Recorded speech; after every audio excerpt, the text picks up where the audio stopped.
Oke, ya pemirsa, ribuan kendaraan mengular.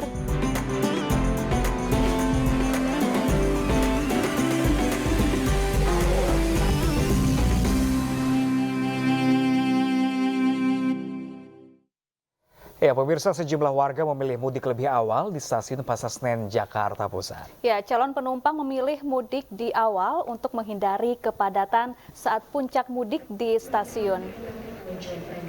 Minggu pagi stasiun Pasar Senen ramai dikunjungi calon penumpang yang memilih untuk mudik lebih awal. Masa angkutan Lebaran 2024 telah dimulai sejak 31 Maret kemarin hingga berakhir pada tanggal 21 April 2024. Di masa angkutan Lebaran, PT KAI menyediakan tiket kereta sebanyak 957.000 lebih dan hingga kini masih tersisa sebanyak 355.000 tiket. Puncak arus mudik di stasiun Pasar Senen ini diprediksi akan terjadi pada 8 April 2024.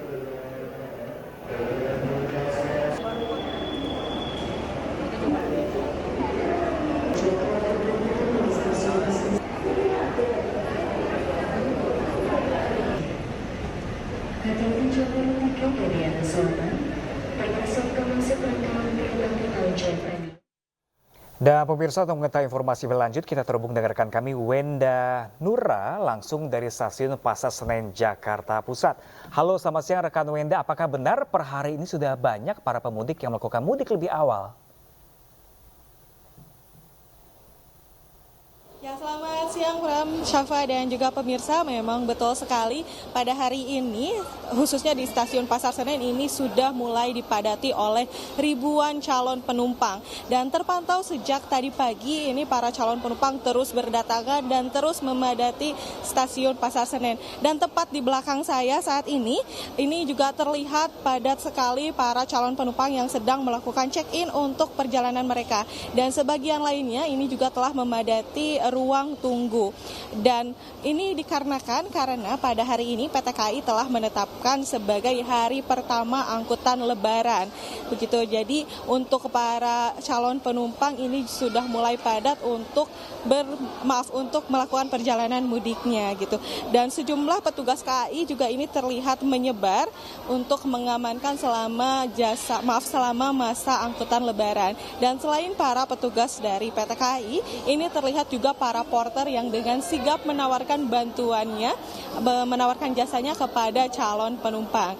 Dan meski terlihat ramai, ini bisa dikatakan belum seberapa karena memang puncak arus mudik dari PT KAI sendiri menyatakan akan terjadi di tanggal 8 April 2024 karena akan ada lebih dari 43.000 penumpang. Dan untuk arus balik ini akan terjadi pada tanggal 15 April yang mana akan ada sebanyak lebih dari 42.000 penumpang. Dan dari PT KAI sendiri khususnya stasiun Pasar Senen ini menghimbau untuk para calon penumpang yang telah membeli tiket secara online disarankan untuk melakukan e-boarding secara online juga. Hal ini untuk mengantisipasi antrian yang panjang di loket tempat cetak tiket. Dan juga untuk Anda pemirsa yang ingin melakukan perjalanan mudik Lebaran menggunakan moda transportasi kereta disarankan untuk membeli tiket per tanggal 31 Maret hingga 4 April karena masih tersedia sebanyak 40% kursi yang kosong. Demikian informasi yang dapat kami sampaikan. Kembali ke studio Pram dan Syafa. Ya, terima kasih Wenda Nura melaporkan langsung dari stasiun Pasar Senen, Jakarta Pusat.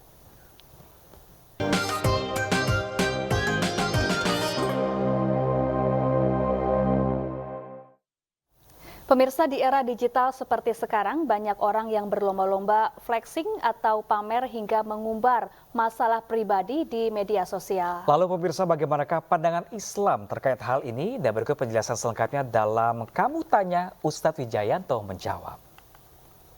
Pak Ustadz, mau nanya nih, apa hukumnya jika pada saat bulan puasa kita flexing di sosial media? Nah, postingannya tuh buka puasa yang mewah-mewah dan baju-baju kita yang mewah-mewah. Apa hukumnya Pak Ustadz? Orang melakukan flexing termasuk orang yang pamer itu tidak hanya di bulan Ramadan. Itu larangan umum di Ramadan maupun di luar Ramadan orang tidak boleh flexing. Kenapa? Karena untuk menjaga tata negara. Kenapa dulu orang itu dilarang pakai sutra dan emas karena dalam rangka untuk kesetaraan supaya tidak ada gap sosial. Apalagi pelarangan itu awalnya adalah musim paceklik, untuk cari makan aja susah, ini sementara pakai emas, pakai sutra. Itu awalnya, walaupun hadis itu berlaku secara umum. Maka orang yang flexing, orang yang pamer itu laisa minal Islam. Islam melarang dan tidak boleh untuk pamer. Karena jiwa pamer itu adalah jiwa yang merusak keimanan. Dulu salah satu penyakitnya Qarun adalah dia suka pamer. Jadi dia keluar dengan kemegahannya sampai-sampai orang itu punya pendapat lain, oh itu orang yang sukses. Karena sukses dilihat dari kekayaannya. Sementara kalau orang yang tahu beriman di dalam surat Al-Qasas ayat 78-79 justru kesuksesan bukan pada kepemilikan harta, tetapi orang yang punya kepemilikan harta tapi memberi manfaat bagi orang lain, yaitu suka sedekah. Assalamualaikum Pak Ustadz, saya mau bertanya, gini Pak Ustadz, kita kan dalam berumah tangga itu kan banyak sekali masalah. Nah pertanyaan saya adalah, apakah hukumnya ketika kita curhat-curhat di media sosial tentang masalah rumah tangga kita itu? Terima kasih atas jawabannya Pak Ustadz. Wassalamualaikum warahmatullahi wabarakatuh. Curhat itu sangat baik, tetapi harus kepada alul hal wal aqd, orang yang tahu hukum-hukum agama dan orang yang tahu permasalahan. Maka sangat dilarang curhat kepada sembarang orang. Cukup dikatakan kamu itu bohong, walaupun itu benar, tapi kau sampaikan di tempat umum. Oh dasar suami saya itu letoy, dasar istri saya itu cerewet. Nah, itu tidak boleh dilakukan di tempat umum, apalagi untuk status, apalagi di sosmed. Boleh melakukan apa? Satu, orang bercurhat itu karena untuk cari penyelesaian. Misalnya seorang yang sakit mencurhatkan kepada dokter, saya punya istri kok begini-begini, frigid, lemah itu, punya suami kok impoten. Boleh, karena untuk pengobatan, penyelesaian. Tetapi kalau tidak untuk itu, maka walaupun benar aja dihitung bohong, maka dilarang betul. Jangan sampai curhat di tempat umum, jangan curhat kepada orang bukan ahlinya, bahkan curhat kepada orang yang masih punya masalah nggak boleh.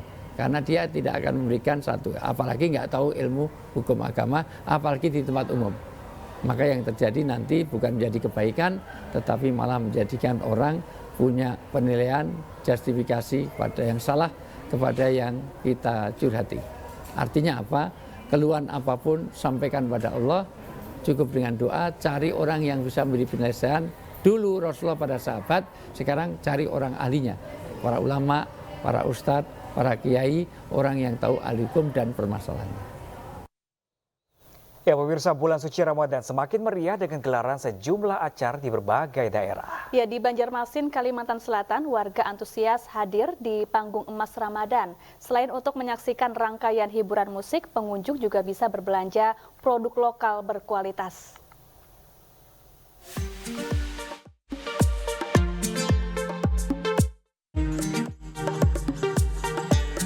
PT Pegadaian menggelar Panggung Emas Ramadan 2024 secara serentak. Di Banjarmasin, Kalimantan Selatan, warga antusias menghadiri Panggung Emas Ramadan yang digelar di Duta Mall 2. Selain menghadirkan berbagai lomba, pengunjung juga bisa menikmati suguhan berbagai macam kuliner berbuka puasa di Food Bazaar. Tidak ketinggalan, produk-produk lokal berkualitas dari pengrajin UMKM turut dihadirkan di acara ini. Salah satu gerai yang banyak menarik minat pengunjung adalah Bazar Emas, di mana pengunjung bisa membeli emas secara tunai atau kredit. Di hari kedua ini cukup banyak antusias dari masyarakat yang berkunjung dan masuk ke stand-stand. Karena di Festival Ramadan ini kami mengadakan Bazar Emas juga. Jadi selain UMKM, nasabah pengunjung dari Duta Mall bisa melihat bazar yang kita lakukan, yaitu bazar emas-emas perhiasan yang bisa dilakukan pembelian secara cash maupun secara kredit. Panggung Emas Ramadan PT Pegadaian berlangsung sejak 29 Maret 2024 hingga 31 Maret 2024. Dari Banjarmasin, Kalimantan Selatan, Elsa Pratiwi, iNews melaporkan.